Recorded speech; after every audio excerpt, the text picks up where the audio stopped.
Should you need assistance during the conference call, please signal an operator by pressing star then zero on your touchtone phone.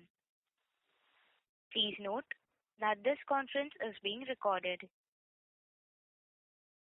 I now hand the conference over to Mr. Ankur Periwal from Axis Capital Limited. Thank you, and over to you, sir. Yeah, hi. Thanks, Rutuja. Good morning, friends, and welcome to PVR Limited Q2 and H1 FY21 earnings call. From the management side, we have with us Mr. Ajay Bijli, Promoter, Founder, Chairman and MD. Mr. Sanjeev Kumar, Promoter, Co-Founder and Joint MD. Mr. Gautam Datta, CEO, PVR Limited. Mr. Kamal Gyanchandani, Chief of Business Planning and Strategy and CEO, PVR Pictures. Mr. Pramod Arora, Chief Growth and Development Officer, and Mr. Nitin Sood, CFO, PVR Limited. I'll hand it over to Mr. Ajay Bijli for his initial remarks, and then we can open the floor for Q&A session. Ajay, over to you, please. Thank you very much. Good morning, everyone. I'd like to welcome you all to the earnings call to discuss the results of Q2 financial year 2020-21.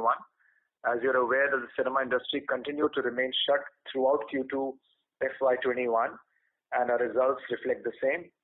PVR had almost nil revenues during the quarter from the core movie exhibition business, with almost 100% revenue decline. The company reported losses in Q2 driven by the continuing fixed costs. Consolidated revenues for quarter ended September 30th, 2020 were 111 crores as compared to 979 crores during the corresponding period of last year. Consolidated EBITDA loss for the quarter was 14 crores as against a positive EBITDA of 324 crores in the same period last year.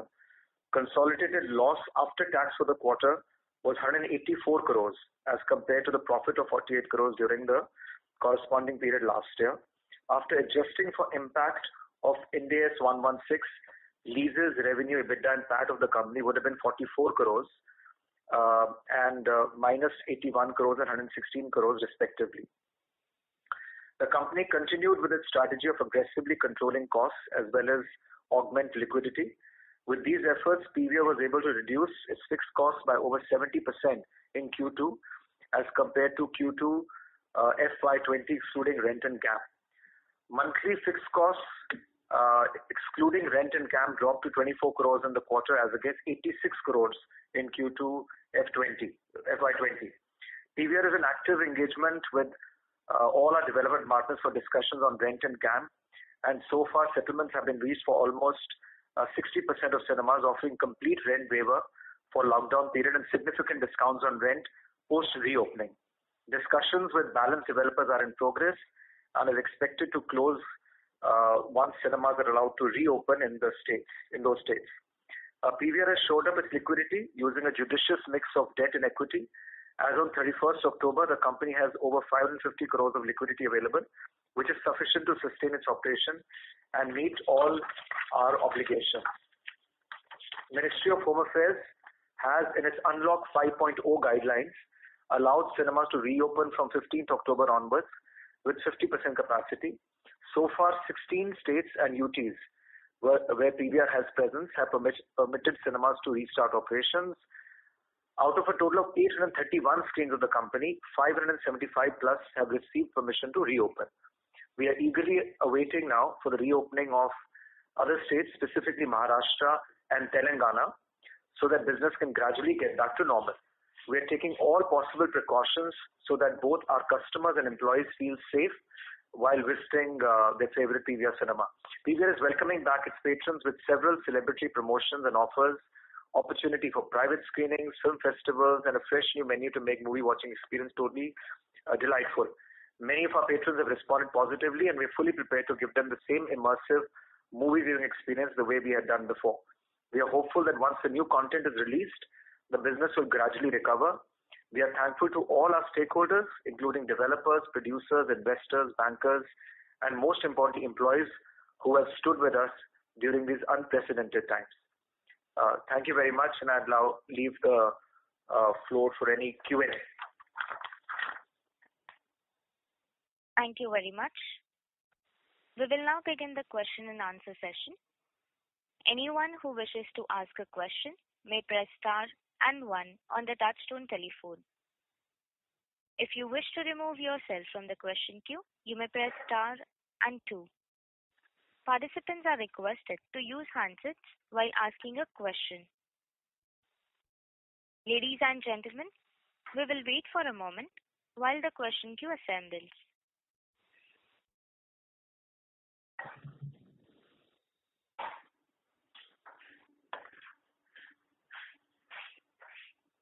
The first question is from the line of Abhishek Bhandari from Macquarie. Please go ahead. Yeah, thank you. Good morning. I just had one question. On slide number 13, where you've spoken about rent waivers for the lockdown period and significant reduction going after that. So could you just give us some ballpark number, what kind of rent reduction you expect, over next few months and few years? And is the reduction only applicable for FY21 or beyond? Yeah, so I'll answer that question.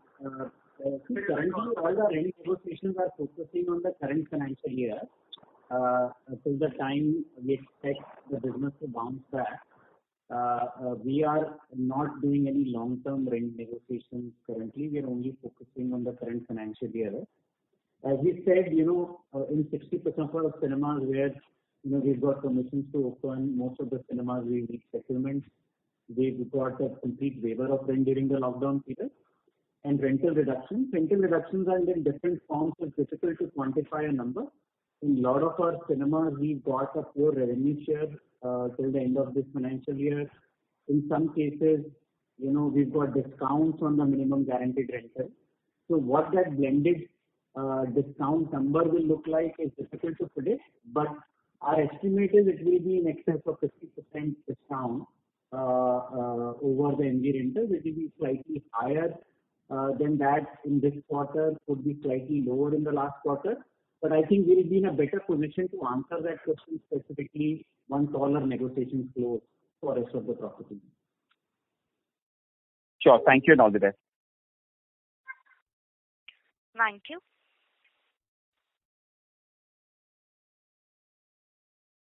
The next question is from the line of Abneesh Roy from Edelweiss. Please go ahead.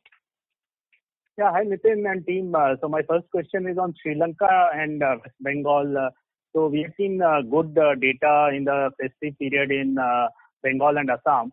So if you could tell us in these markets in Bengal, Assam and Sri Lanka, after the initial very good data point or in the festive season good data point, how have things panned out? And did you give the 25% off on F&B even in the festive season in Bengal, Assam? Yes, we did. There were many prize and F&B promotions. Those were run. For all the old content, we played films between the price tag of about 75 to 125 rupees, but largely in most of the cinemas under 100 rupees. And the new content played on the pre-COVID level in terms of ATP, but SPH was discounted so that we wanted people to come and experience the new order of planning that we had done in the F&B counter.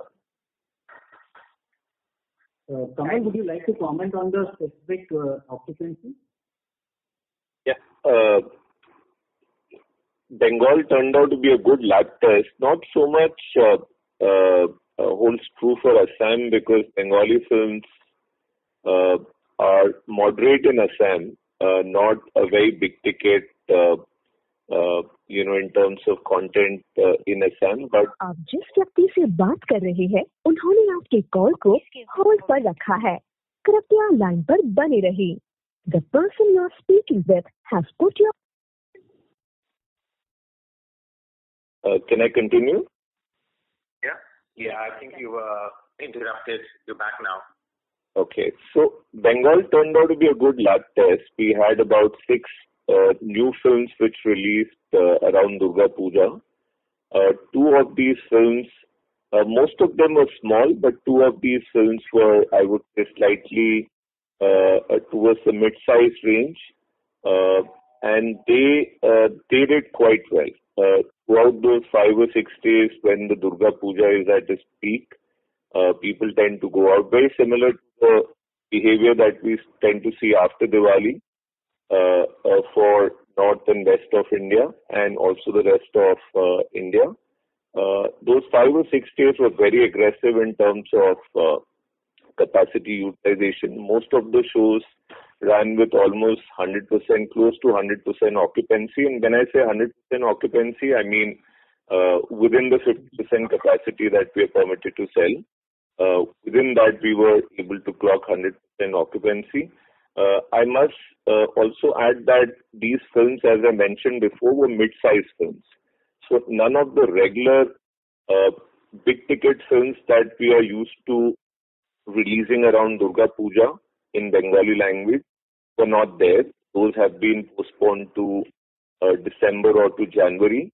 But this lab test turned out to be a big success, and we are expecting some more new Bengali films to release in November, later in December. But clearly the signals that we've got from the audiences are extremely positive.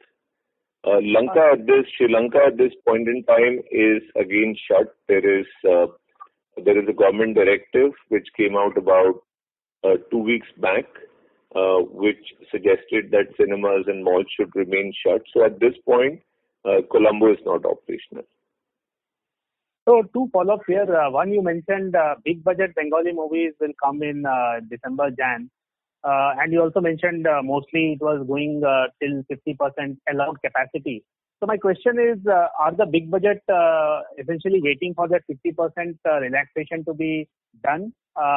And any sense you're getting on when 50% relaxation will be removed in states where already a few weeks of opening has happened? So could there be a precursor from, say, other forms of retail where you can pick up? So there, if the relaxation has happened, maybe multiplex can also get that relaxation, say, after 1 month?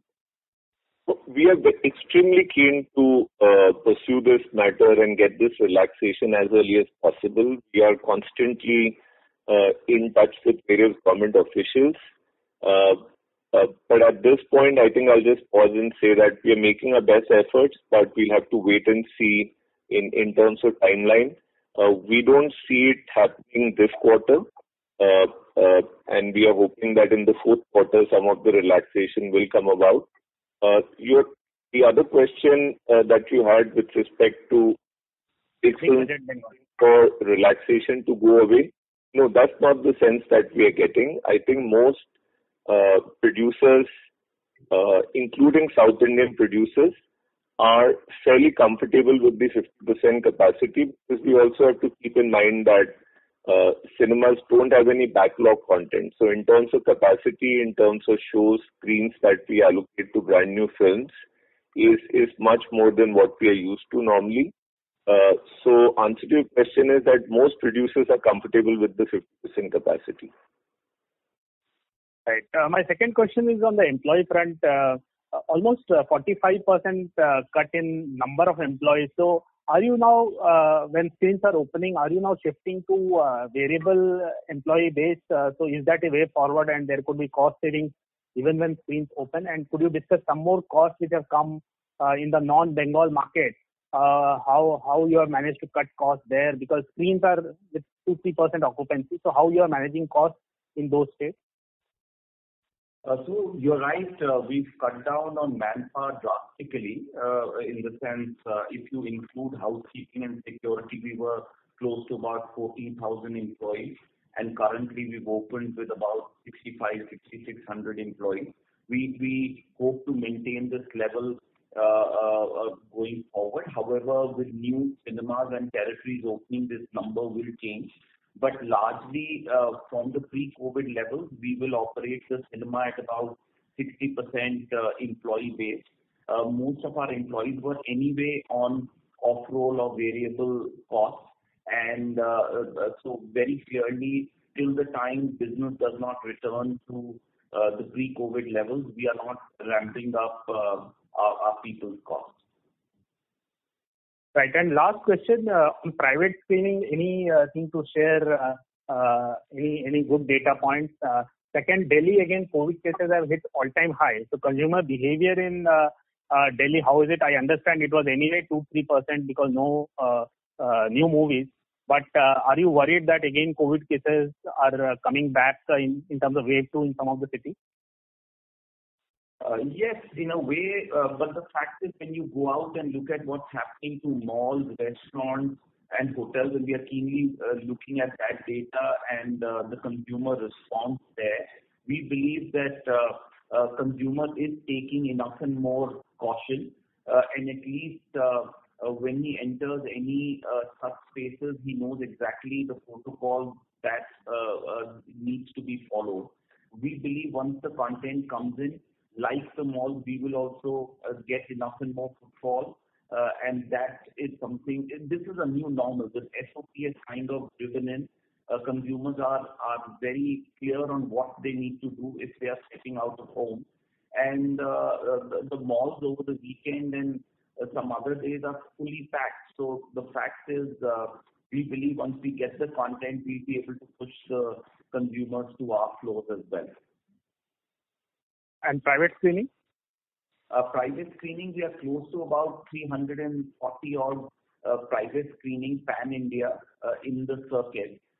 And we believe this is a great idea that came out of this pandemic, and we don't only intend to push it currently. It would be a product now on our chart going forward. And what this has also done is it takes the focus away from the content. It gets really into an area of PVR exclusive experience. And this is what the consumers have come back and relate to us, that it's so wonderful to come and get my friends and family with a small group of 12 to 15 people and get an exclusive screening.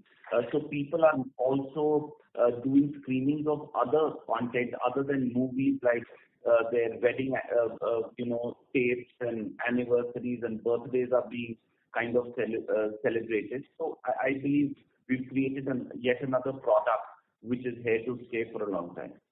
But your screens are much bigger, right? So you charge per screen basis, their per seat basis doesn't make sense. We are charging per screen, but we are giving an exclusive OD even at about a 30% occupancy as against the 50% as allowed by the government. Okay, thanks. That's all from me, and all the best. Thank you. Thank you. Ladies and gentlemen, in order to ensure that the management is able to address questions from all participants in the conference, please limit your question to 2 per participant. Should you have a follow-up question, we would request you to rejoin the queue. The next question is from the line of Kinjal Desai from Nippon India Mutual Fund. Please go ahead. Hi, thank you for taking my question. I wanted to understand now, with the new content coming through, if there are any changes in negotiation with producers, both with respect to their share as well as the windowing that we have. So, can you handle this? Sure. These are, ma'am, sensitive discussions. We would not like to delve into details, but what I can share with you is that because there is a capacity cap, there could be some minor changes here or there till the capacity cap is there at the cinemas. But on a long-term basis, we don't see any meaningful change with respect to the established norms, commercial terms, windows, and the other practices that we have between producers and the exhibitors. This would include even the window that we have, before it goes on to for satellite or OTT. We don't expect any meaningful change in that. Window is a sacrosanct long-term business model which has benefited both producers and exhibitors alike. We see absolutely no reason why windows should change, and so that's what we have to say. Sure. And slightly on a longer-term basis, that's one that we do have some content which is there right now with us, for probably for the from a longer-term basis. If I was to ask you on an 18-month base per se, do you see that there can be a challenge in terms of the content which is getting, which might still have to start or something in terms of liquidity for the producers? They might not to invest much probably looking for more of OTT kind of content rather than going for very large, big, theatrical content. So, just your thoughts on how do you expect to see beyond the current content pipeline? This is a very good question, but the way things are shaping up, in fact, during the pandemic, the number of projects which have been put together, film projects, in terms of scripts which have been okayed by the actors, production plans which have been put in place by the producers, are very, very strong in terms of numbers. Actors seem to be extremely interested in going out and shooting multiple films. Actors who typically shot 1 or 2 films in 12 to 18 months want to do 3 or 4 films now.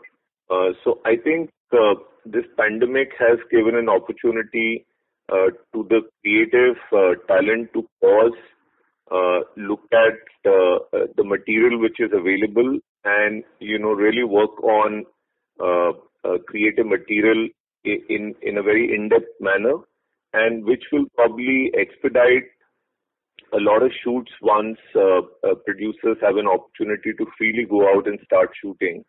But in any case, a lot of producers have started shooting. We've been in touch with producers. We've been speaking to a lot of people about the new protocols which have come into practice as a result of COVID. And producers seem to have got their act together.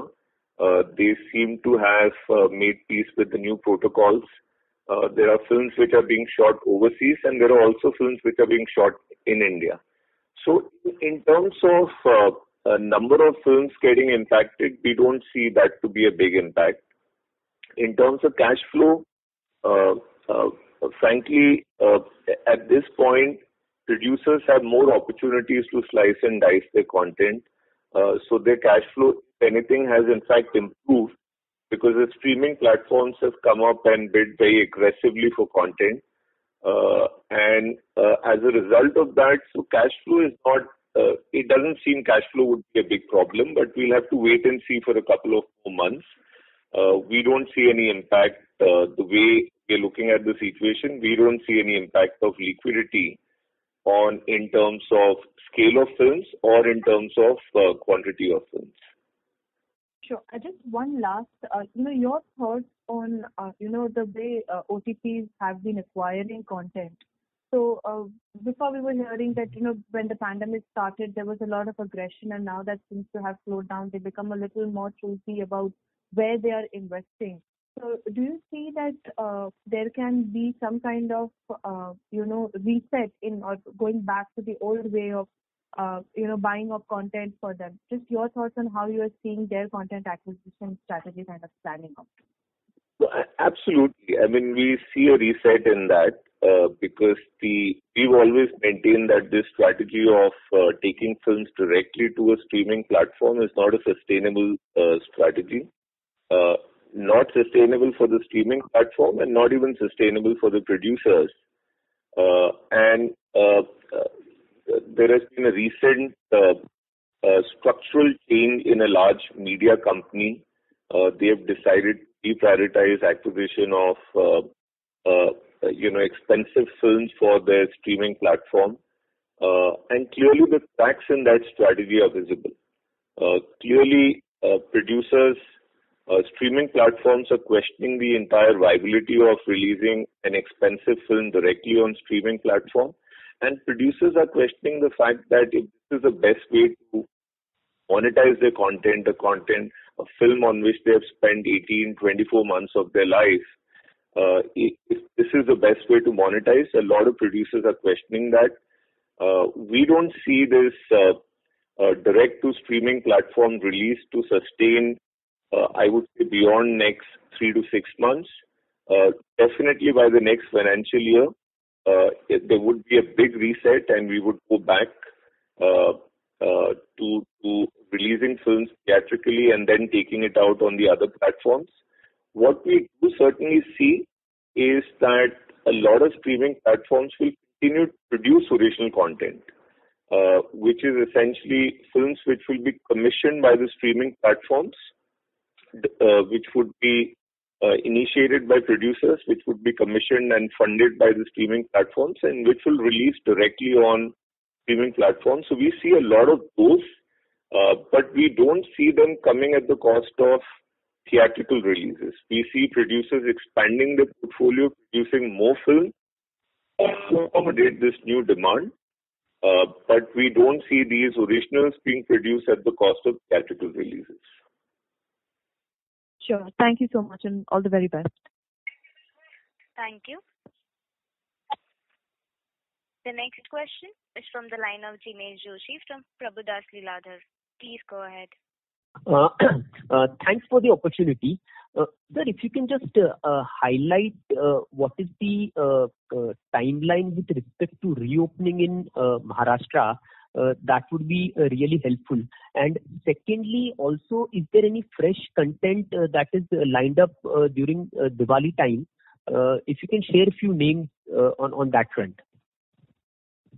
Maharashtra, basis feedback that we've got from the government, while there is no official order that's come out of the government, but we are fairly confident that Maharashtra would be permitted to reopen in November and most likely before Diwali.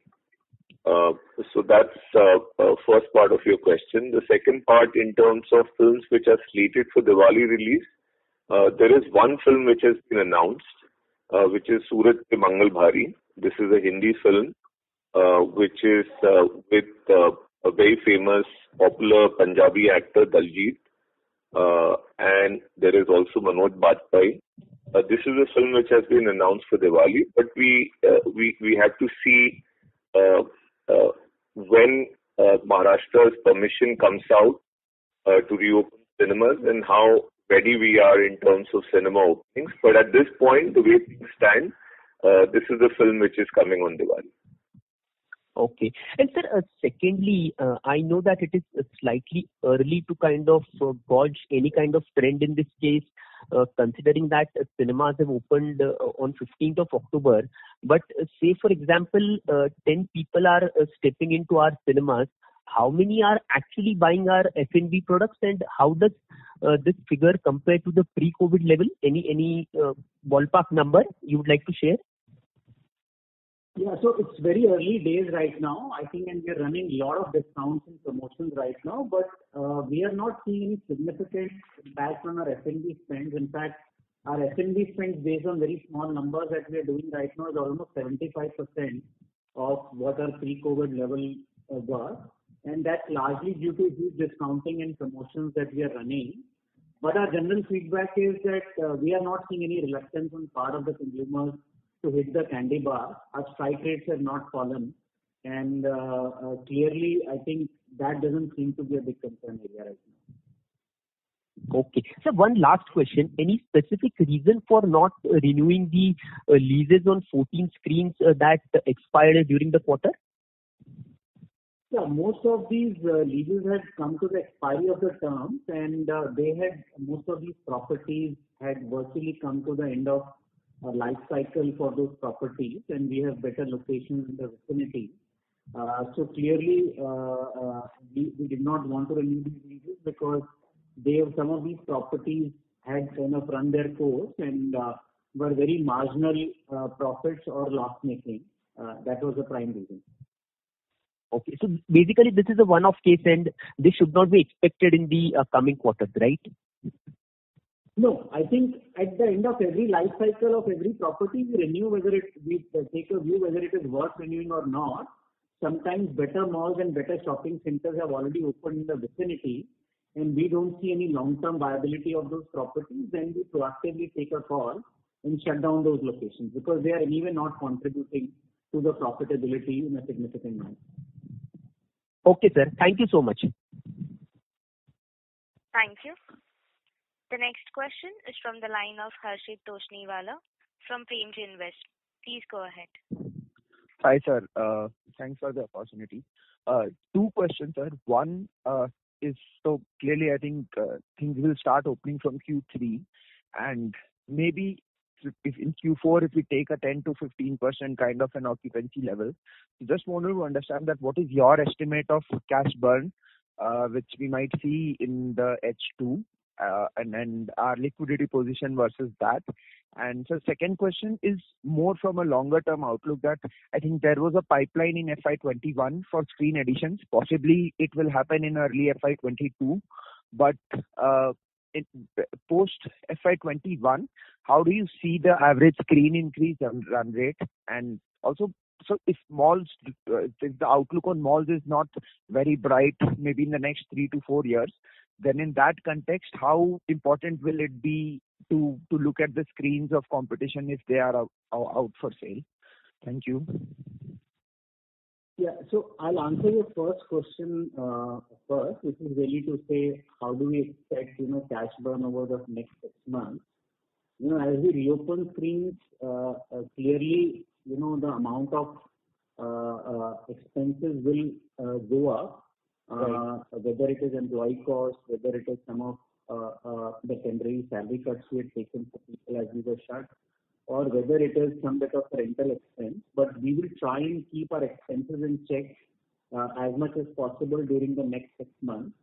I think cash burn is a function of how soon the occupancy will bounce back. So it's difficult to put an exact number to say how much will the cash burn be. I think that's a difficult number to quantify. We expect Q3 cash burn to go up. We are hoping that given that we are operating at a much lower fixed cost, if more films and content is announced, the focus in Q4 will be to get down to break even and reduce the cash burn. So we'll have to see how that plays out. On your second question of growth, etc. next year, I think at this point of time we are I think taking the position quarter on quarter.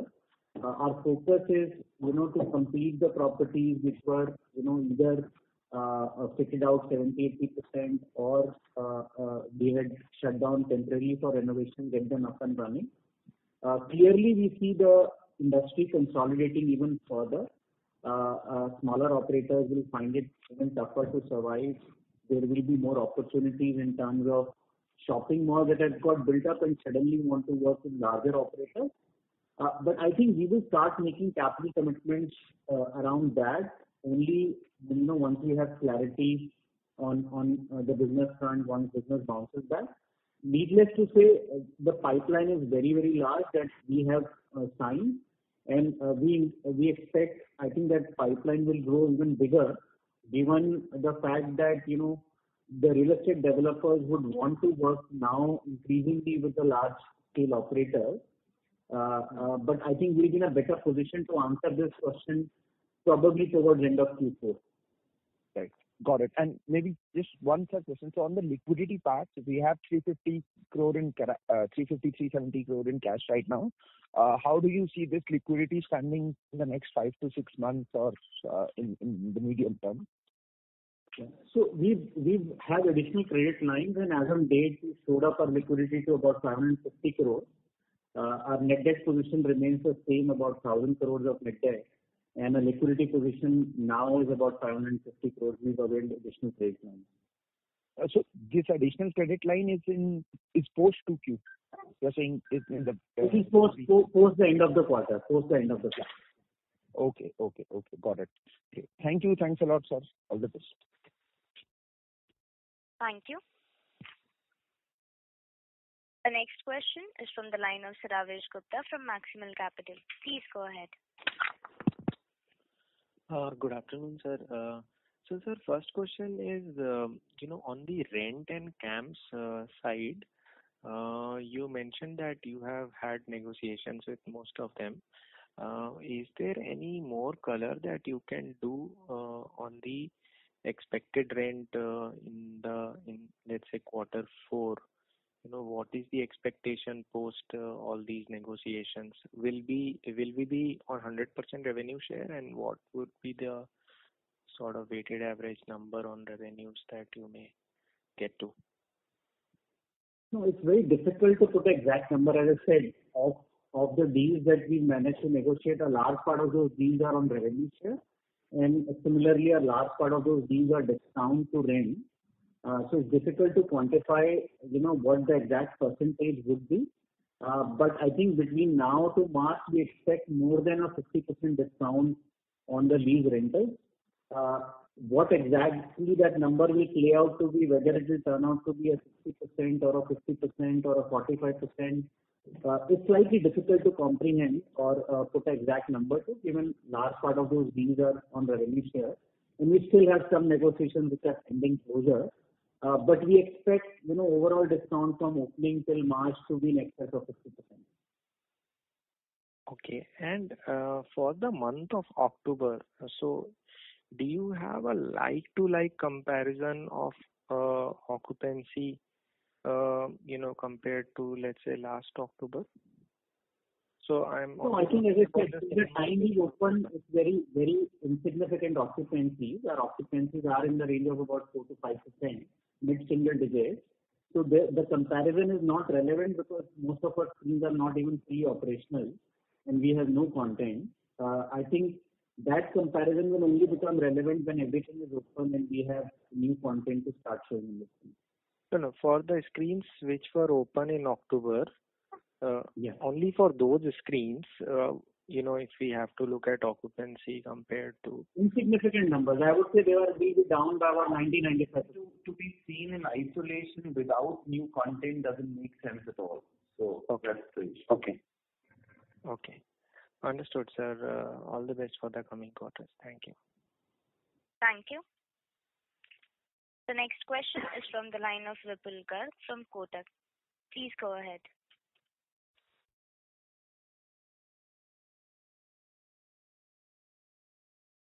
Mr. Vipul Garg, your line is unmuted. Please go ahead.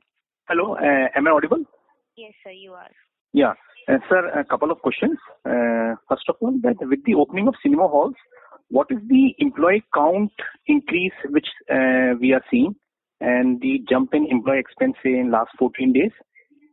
Then secondly, as per the H1 results, there seems to be some capex about 50 odd crores done in H1. So what exactly it is? And along with the capex, what we see is that number of screens have simultaneously fallen from 845 to 831 in this Q2. So if you throw some light on that. And was any rentals paid for these screens shut?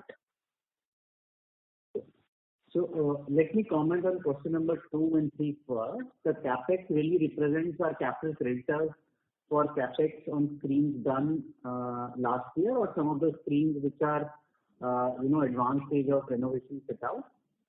So it really represents that. On your third question, which was around shutdown of screens, I commented earlier. We shut down 3 properties with 14 screens where leases had come to the end of their life cycle. We saw no merit in renewing these leases because these properties had run their life cycle and either had a negative EBITDA or very marginal EBITDA.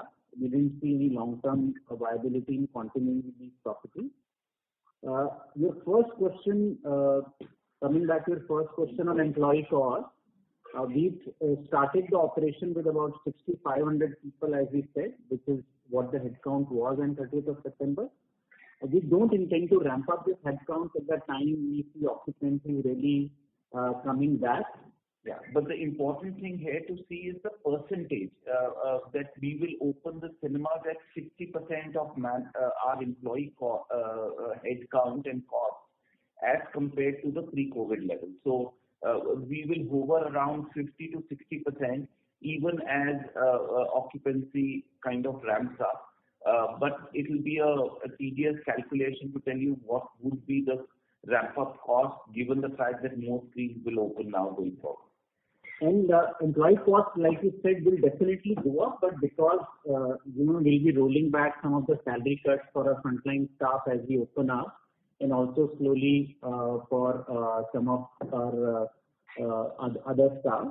But I think it's difficult to put an exact number because we're taking some of these decisions on a month-on-month basis, and cinema opening is still, structured over a period of weeks.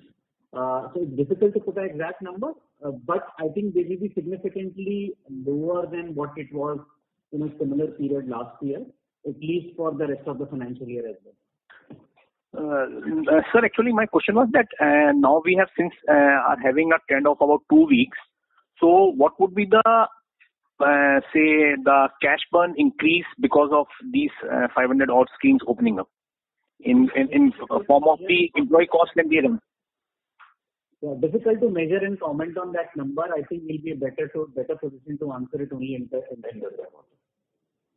Okay. And sir, last question that if we see your September results vis-a-vis the March thing, though there had been substantial recovery in the receivables, but still some 20-25% receivables are still pending. So are they stuck or some negotiations are going on for bad debt part or something? Not really. It's just that these are retail advertisers and a few others. They will all come eventually. It's just a matter of their business is also badly hit. Our paperwork, all that is in place. So all the monies that you see will be recoverable over the next 3 months. But if you see a sizable amount has already been collected, and this too shall come over the next couple of months. Okay, fine. Thanks. Thank you. The next question is from the line of Shantanu Basu from SMIFS. Please go ahead. Good morning. Thank you for the opportunity. Sir, this would really help if you can give a brief idea about the current ATP in India, and also if you can talk about the XPH to ATP ratio for F&B and your advertisement revenue, if any, and how do you see the ATP and the occupancy trends going forward? So Shantanu, are you asking for question for the month of October? Yes, please. When the cinemas have opened, yes. Yeah, so Shantanu, as we mentioned in the in the past on the call, basically currently we're running a lot of promotion offers to get consumers to come back. So ATPs are obviously reflecting that. So they are obviously significantly lower than what our average ATPs are. We are running sort of offers of 99 rupees. You can come and watch a movie and plus various private screening. So the ATPs are sub 150 rupees at the moment. And but the ratio between a negative and ATP are being maintained. Yeah. So technically that's a good pointer. Those percentage, in fact, is getting only healthier than what it was, which clearly shows that when people get in, they are wanting to eat. But advertising is a completely a non-starter as of now. It will take a couple of months before we get some big films and then the advertising revenues will kick in. Okay. And when do you expect some sort of normalization in this ATP and occupancy? So when do you expect normalization of ATP and XPH? I think it will all be linked to the flow of content. So if you look at it in sequence, Mumbai needs to open up, followed by new content coming in. Even now, the Bengali content was played on the pre-COVID level, so we do not intend discounting or increasing ATP pricing once we get the new content.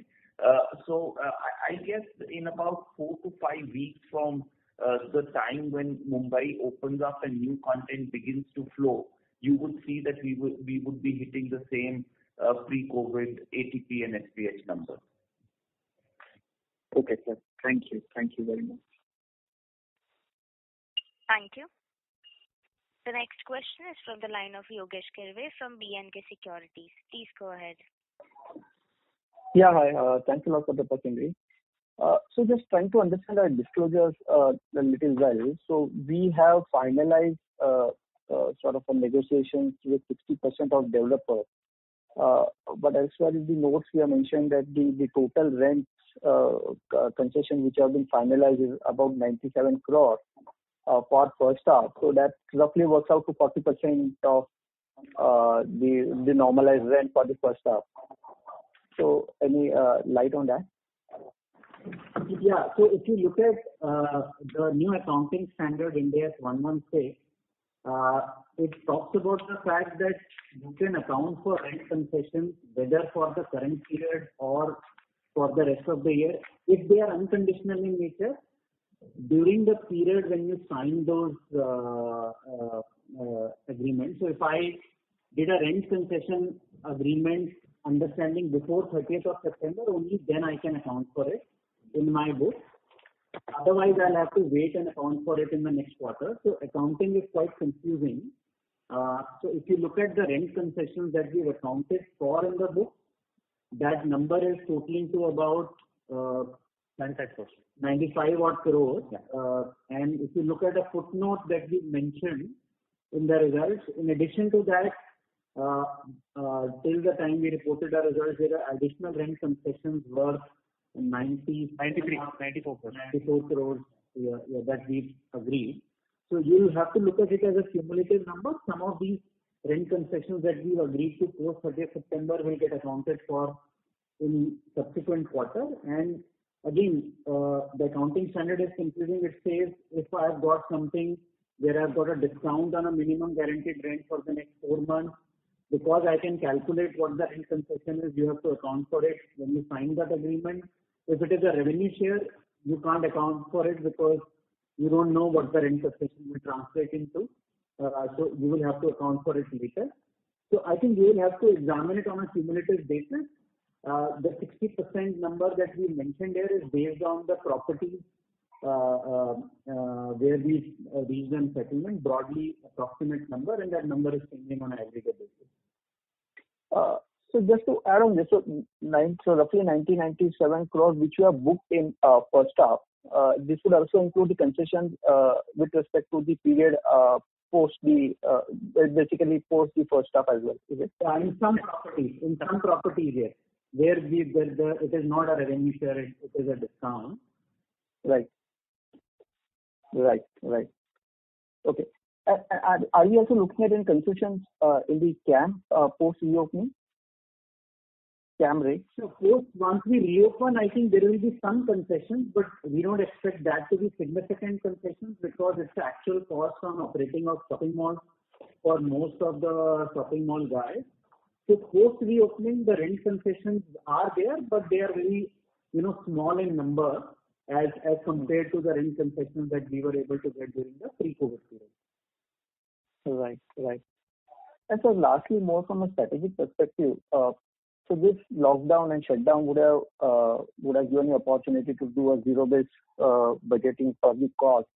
So do you anticipate any room for cost savings from a structural, from a long-term sustainable basis going ahead in terms of the fixed cost per screen? Yes, you're right. A lot of introspection was done on all the cost aspects, including personnel. As I said, that's one of the reasons why we have opened the cinemas with about 55-57% headcount, and we'll be very careful in ramping this number up. And we believe on a long term, but I think we'll be able to give a better guidance once things stabilize. But yes, we'll be extremely conscious, and we would want to have a considerable saving on this account going forward. Sure, sir. Thanks a lot for the responses and all the best. Thank you. The next question is from the line of Rohit Dukania from DAM Capital. Please go ahead. Hi, good afternoon. Thank you for the opportunity. I just have two questions. One is, let's assume that if Maharashtra... Sorry, we can't hear you, Rohit. I'm sorry, but the line of Mr. Rohit got disconnected. Okay. We'll go to the next question, which is from the line of Aditya Kondawar from JSP Investments. Please go ahead. Oh, hi, sir. My questions have been answered. Thank you. Thank you. The next question is from the line of Arun Prasad from Spark Capital. Please go ahead. Thank you for the opportunity. I have just one question. Given the guidance that you have given that 50% of the rental concessions have been agreed for most of the properties, and if I do some back of the envelope calculations, what I get is close to your liquidity you will be probably going short by somewhere around March or April. So just wanted to understand, do you have any contingency plan for next capital raise, either in terms of equity or debt, and what sort of plans you have as a, say, kind of plan B? So we would like not to comment on it, but if as of now we have sufficient liquidity to tide over the next 6 to 8 months, if we think that the business needs more adequate liquidity, the board will decide and raise additional capital if required. Okay. Just on the back of this liquidity management, just wanted to understand what is the need or urgency to do the fit-out capex that is being done in the first half? Because clearly that could have waited, or is there anything prompted us to finish it, some favorable conditions, anything like that? So as I said earlier, most of the capex that we are doing this year pertains to already work done, where we are making payment to creditors, work already done. So this is payment for those creditors, and in some cases where some of our cinemas are 70% complete and are ready to open, we have to finish those sites and do that. Barring that, there is no other capex being incurred. So will this repeat in the second half, or it is mostly a past payments and it won't repeat? No, it will continue in the second half as well, because we have capital creditors for a lot of 87 screens that we built last year. Some of those capital creditors are ready, and some about 20 to 30 screens which are ready to open, which have been completed 70-80%, and there is capital creditor payments for that. Got it. That's it from my side. Thank you. Thank you. The next question is from the line of Harshit Toshniwal from Premji Invest. Please go ahead. Hi. Just one more question. So you said that you have closed 14 cinemas because they were not profitable and their lease was expiring. Barring the COVID, on a normalized maybe FY20 basis, so what percentage of our screen count would be maybe EBITDA neutral or EBITDA loss making? And so can we see more consolidation reduction in terms of our existing portfolio, make overall pool look more profitable? Yeah, so let me answer a question on properties which were profitable in FY20. I think, in our case, we've been able to run a circuit which has been extremely profitable and widely spread, sort of diversified presence in both in terms of geographical presence as well as financial performance. So not more than 4 to 5% of our portfolio, which also includes some of the screens which have been recently opened, are loss making at EBITDA level. In terms of long-term trend, I think it's too early to say. As Nitin mentioned earlier in the call, it is quite likely that this pandemic will lead to greater consolidation in the industry, with developers also looking to work with more stronger established players, and that could play out, as things sort of normalize. So basically, 4 to 5, around 40 screens is at present of the 830 screens. Around 4 to 5% are ones which are maybe EBITDA neutral or the break loss making, which at some point of time, whenever lease expires, which are not breaking even at EBITDA level. And this also, as I said, also includes properties which have been recently opened. Newly. Got it. Sure. Okay, sir. Thank you. Thank you. The next question is from the line of Ashish Kanodia from Ambit Capital. Please go ahead. So, sir, you talked about that the cash burn might increase over the next 6 months, and of course there will be a shortage of content at least during 3Q, and the footfalls will be muted as well. So, is there a strategy to operate only limited number of screens? So, for example, if you have 3 screens in a 6 or 7 square kilometer radius, you would be operating only 1 or 2. Yes, we are doing a demand and a supply analysis. In most of the cases, we are opening auditoriums, but the number of shows is what we are playing with. Because we've opened the cinema after a long time, we needed the air circulation and the entire processes to settle down. So to your question, largely all screens are open. It's just that the number of shows may vary between 1 to 3 in different auditoriums. Yeah, this is the time we don't have enough content. Yes. Okay. So fair to say that almost all the 70% of the screens for which you have received the permissions are operating, but only 2 or 3 shows are being aired versus, if I'm not wrong, it used to be 4.5 or 5 per screen previously, right? Yeah, that number used to be over 5 pre-COVID, yes. Okay, got it. Thank you, sir. Thank you. The next question is from the line of Amit Jain from Samsung EMC. Please go ahead.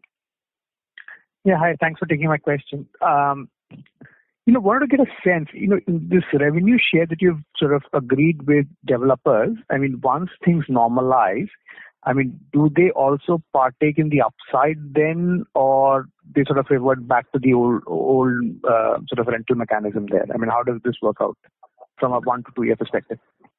Yeah, most of the arrangements are valid till 31st March, and currently all our discussions are till the end of this financial year. There is no change broadly in most of the cases beyond 31st March. Sure, thank you. Thank you. As there are no further questions, I would now like to hand the conference over to Mr. Ankur Periwal for closing comments. Yeah, thank you. Thank you, management, for giving us the opportunity to host this call. Gautam, Nitin, would you like to add any closing remarks?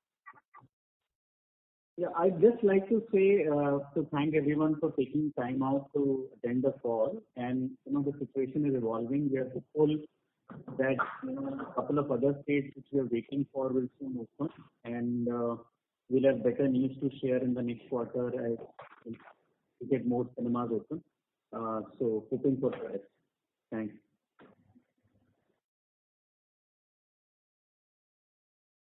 Thank you. On behalf of Axis Capital Limited, that concludes this conference. Thank you for joining us, and you may now disconnect your lines.